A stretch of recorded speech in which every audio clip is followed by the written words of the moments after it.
Halo semuanya, selamat datang kembali di channel Tidak Pernah Lulus. Dulu gue pernah bahas keanehan film Mega Monster Battle Ultra Galaxy Legend The Movie. Kalian bisa cek sendiri videonya. Nah, kali ini gue bakal bahas keanehan dari film Ultraman Saga. Film ini emang bagus, pertarungannya mantep-mantep, komedinya dapet, terus ada member AKB48 pula lagi. Jadi adem banget mata nontonnya. Tapi ada yang aneh dari film ini. Ya, sekalian kita bahas yang menariknya juga lah, biar adil. Oke, langsung aja kita bahas.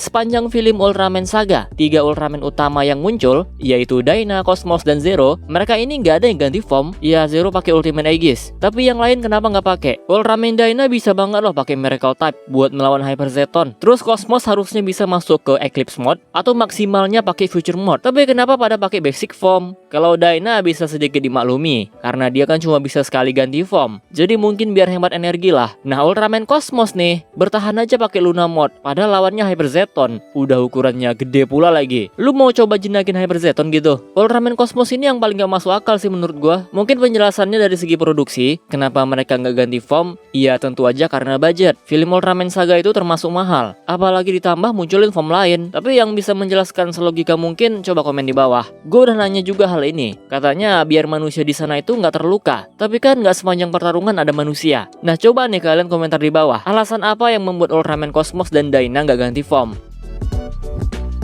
Adegan Anna yang mau merevive Ultraman Dyna itu cukup dramatis. Dia mau menebus ketakutannya, dan Anna pun berhasil sampai ke tubuh Ultraman Dyna, lalu memberikan lift laser. Karena pesawatnya tertembak, dia malah mati. Ya, walaupun ujung-ujungnya hidup lagi. Tapi adegan ini agak aneh kalau dipikirkan. Di sini dia ngelewatin Hyper Zeton, makanya Zeton langsung nyerang dia biar Dyna nggak hidup lagi. Nah, pertanyaannya, kenapa Anna nggak ngambil jalan muter aja untuk sampai ke tubuhnya Ultraman Dyna? Kenapa harus ngelewatin Hyper Zeton? Itu pesawat bisa terbang kan? Jadi harusnya bisa dong dari mana aja. Nih, gua buatin gambar simpelnya supaya Anna nggak mati, bisa ngambil jalan muter. Gua paham mungkin biar dramatis, tapi kan jadinya apa biar kekuatan dewanya Ultraman Saga terlihat gitu. Kan waktu Saga muncul, cahayanya berhasil menghidupkan Anna lagi.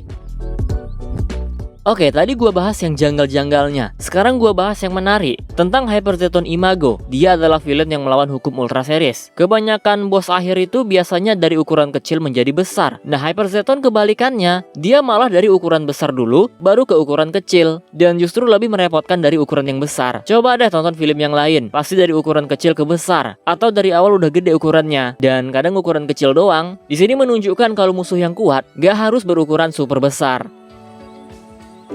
Film Ultraman Saga rilis dalam 2 versi bioskop dan versi Director's Cut. Versi Director's Cut menampilkan Ultra Brother di dalamnya. Ada Ultraman, Seven, Jack, Ace, dan juga Ultraman Leo. Hal ini menurut gua sih menarik banget, karena pada konsep awal Ultraman Saga, memang seharusnya ada Ultra Brothers. Mereka menjadi Mebius Infinity, dan katanya bakal menjadi Ultraman Saga. Tapi setelah gua lihat-lihat enggak sih. Ultraman Saga itu cuma Dyna sama Zero. Ultraman Legend dan Mebius Infinity, itu mereka nggak ikut fusion. Itu sih dari yang gua baca-baca ya artikelnya. Gua masih mencari tahu kebenarannya sih sampai saat ini.